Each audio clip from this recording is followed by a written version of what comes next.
রাজবাড়ীতে ছাত্র জনতার গণঅভ্যুত্থানে শহীদ ও আহত ব্যক্তিবর্গের পরিবারের মাঝে ঈদ উপহার বিতরণ করা হয়েছে। রবিবার ৩০ মার্চ সকাল ১১টায় রাজবাড়ী জেলা প্রশাসকের সম্মেলন কক্ষে ঈদ উপহার বিতরণ করা হয়। ছাত্র আন্দোলনের শহীদ পরিবার ও আহত ৭৭ জনের মাঝে ঈদ উপহার হিসেবে চাল, চিনি, সেমাই, তেল ও গুঁড়া দুধ দেওয়া হয়।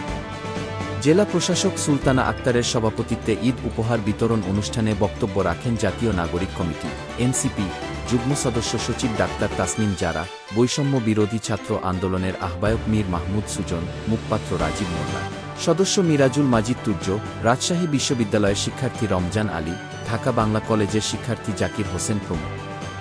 অতিরিক্ত জেলা প্রশাসক সার্বিক মোহাম্মদ ইমরুল হাসানের সঞ্চালনায় অন্যান্যদের মধ্যে আরও উপস্থিত ছিলেন স্থানীয় সরকার শাখার উপপরিচালক মাজহারুল ইসলাম, জেলা প্রশাসক কার্যালয়ের সহকারী কমিশনার ও এক্সিকিউটিভ ম্যাজিস্ট্রেট মোল্লা ইফতেখার আহমেদ, নেজারত deputy collector NDC Nahid Ahmed, বৈষম্য বিরোধী ছাত্র আন্দোলন রাজবাড়ী জেলা শাখার সদস্য সচিব মোক রাশেদুল ইসলাম, মুখ্য সংগঠক হাসিবুল ইসলাম শিমুল, যুগ্ম আহ্বায়ক সাইদুজ্জামান সাকিব, আলতাব মাহমুদ, ছাত্র আন্দোলনের অন্যতম সদস্য টোকন মণ্ডল সহ জুলাই গণঅভ্যুত্থানে আহত ও শহীদ পরিবারের সদস্য।